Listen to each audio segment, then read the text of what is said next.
Hello ছোট্ট বন্ধুরা, আজ আমরা এই জবা ফুলটা কালার করব।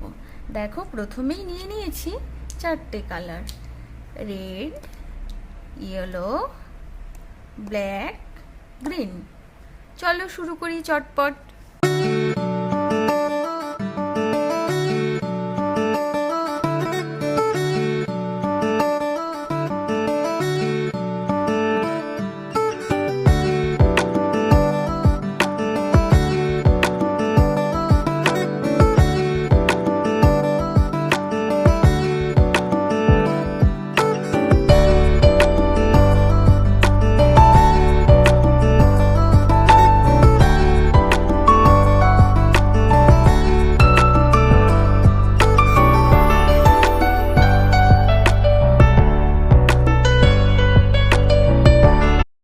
হ্যালো ছোট্ট বন্ধুরা,